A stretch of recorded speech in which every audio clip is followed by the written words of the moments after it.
Hi there, Paul Kirtley here, and welcome to another video. In my decades and decades of practicing woodcraft and camping and bushcraft and nearly 25 years of teaching bushcraft, there are a number of knife grips which I think are essential to have as part of your repertoire in terms of using your knife, whether it's for camping, bushcraft, whether you want to get more into carving, greenwood carving, making spoons, whatever it is. There are these 5 grips which I think are super useful, and of course you can use them in various ways. I'll show you what the grips are first, and then we can look at a number of ways of applying them. Okay, first one is just a simple forehand grip. So if you think about holding a tennis racket in a forehand grip, that's what we're doing. So the blade is pointing downwards and we do not have our thumbs on the back. A common mistake is to put a thumb on the back. That's not what we're doing here. We can look at reinforced grips another time, but we are just holding it in a fist the right way round. Okay, second grip is the reverse grip. So I've turned the knife around so the blade is pointing towards the web of my hand. Okay, again, I'm holding a fist, and that is a very simple grip, and we'll look at how we might use that shortly. All right, then we look at a couple of side grips. Okay, you've got a side grip here where you're holding it somewhere in between the forehand grip and the reverse hand or the backhand grip, and we have the blade again pointing inwards but not towards the web of our hand, so you can see that here. And we can also have a side grip going the other way. Now we can be right back here on the handle for side grips, or we can move slightly further forwards like so. It's one of the reasons why you have these little chamfers on a lot of knives, so that you can bring your fingers forwards. Okay, so we've got a side grip each way, blade pointing one way, blade pointing the other way, 2 side grips. That's 4 grips in total. And the 5th grip really is an extension of the side grip where the blade is pointing away from our fingers, and we call this a blade grip. So we're moving the hand along the blade and basically treating the knife like a shorter knife, and it allows us to emphasize the shorter curved part of the blade rather than a longer, maybe straighter part of the blade. And we can only do this if there's no sharp edge or toothing or anything on the back. So that's one of the reasons we want a nice clean back on our knife. And I also don't want burrs on here either. I want to be able to do this blade grip. Some people call this strangling the knife. That's fine, it makes sense, but we have these 5 grips. Let's have a look at how we might employ them then. A grip we use a lot is the simple forehand grip. Let's have a look. So we always want to be cutting away from ourselves, and the forehand grip is one that allows us to do that. We are going to hold the piece in our non-dominant hand, knife in our dominant hand, and then we can just shave away from ourselves. And to be nice and safe, we want to make sure that we're not removing or trying to remove too much material at once. We can shave nicely there. And again, just to reiterate, we don't put our thumb on the back for this. We'll get a sore thumb, particularly if we're not used to using a knife. And we get a more powerful grip, a stronger grip, if we just hold the knife in a fist.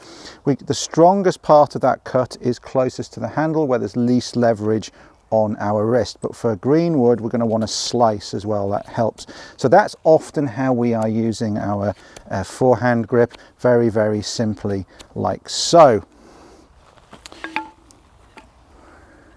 We can use that, say, to make a peg, make a point on the end of a stick.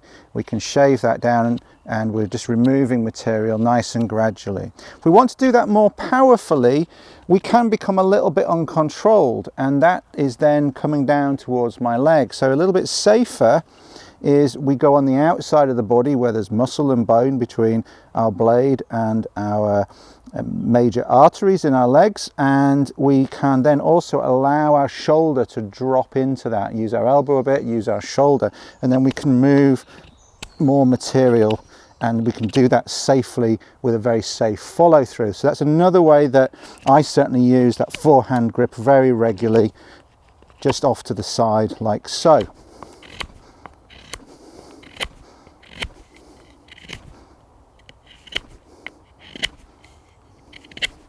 There we go. The reverse grip allows us to achieve something known as the chest lever. So I'm going to adopt the position, the reverse grip in my hand, and then I can use that in front of my body here.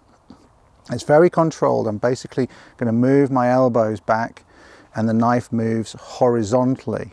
I'm not pulling it up towards my neck, I'm not pulling it outwards, my elbow stays close to my body, and I'm just using the muscles between my shoulder blades to move the knife across. And then if I've got, say, a side branch like this, that's a little bit tricky, it's a little bit knotty to remove, with a forehand grip I can remove this by adopting the grip here, the reverse grip, and using this chest lever cut there. It's very powerful, but it's also really nice and controlled, so we can use that like so. We can also use it on larger pieces, maybe a couple of cuts to get through, but again it's still very controlled, and we can even use it for repeated cuts across like so to chamfer something down, particularly on side branches and little knotty bits. I use that a lot. So moving from a reverse grip, a full reverse grip that we might have for the chest lever, to more of a side grip with the blade pointing somewhere between a forehand and a reverse grip, somewhere there, a bit towards my hand. That's very useful for sort of pushing little things off, little imperfections, little raised spots, and I can use my thumb on my non-dominant hand to reinforce that a little bit as well. But equally, I can just shave that way as well. So it's a little bit like the full reverse grip with the chest lever, but it's a little bit more dainty, it's a bit smaller and a bit more controlled and less forceful. I can even shave that way as well with a side grip. Okay. Side grip the other way, there's a number of ways that we can use that, and it's quite related to the reverse grip really, because if I move my thumb from one side to the other, I get a thumb grip, a sort of a side grip with a thumb grip there, a blade grip if you like, getting towards a blade grip, and I move my thumb and I turn and I get back to a reverse grip there. So they're quite closely related, and let's have a look at how we might use those. Okay, I'm going to combine this with the so-called chest hold. So I'm going to support the workpiece on my chest here, and I'm going to move my hand from working like this to working like this, and my hand on the end. Now I said that we don't cut towards ourselves. Here I'm going to, so I'm going to start with the reverse grip, and I'm going to draw the knife towards myself, and this allows me to shave down the side of this without really scalloping it, so it's like a planing action.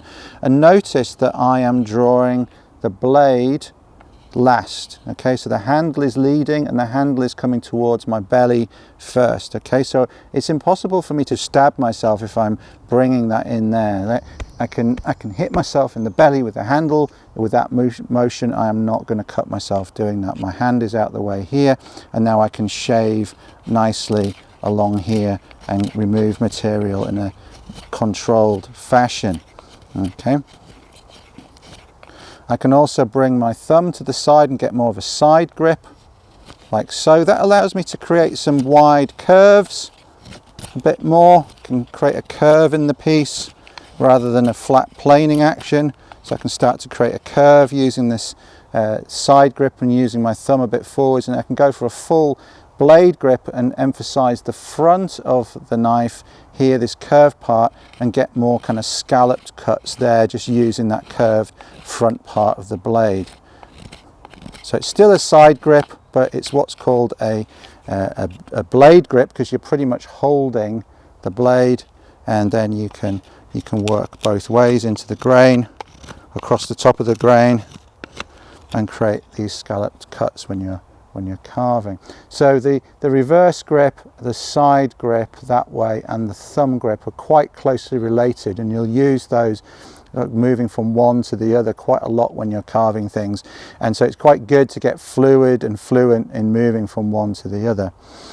There are a few variations on those grips, but the 5 main grips I think you should know are those 5: the forehand grip, the reverse hand grip, the 2 side grips, and the thumb grip.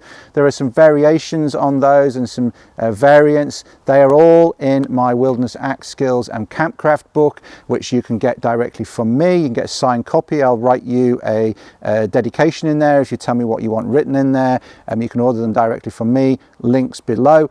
Also, there's an Amazon link there if you want to order them from your local Amazon store, and I get a very small commission if you use the Amazon link. Of course, I make more money off the book if you buy it directly from me because I'm the retailer, but all of those knife skills, carving skills are in there. There's axe carving skills in here as well, and there's a whole range of other axe skills there. Click the link below, there's a full description of what's in the book, and I hope you can order a copy if you don't have one already. And if you would like another video to help you out, I think this one will be a great one to watch next. See you there.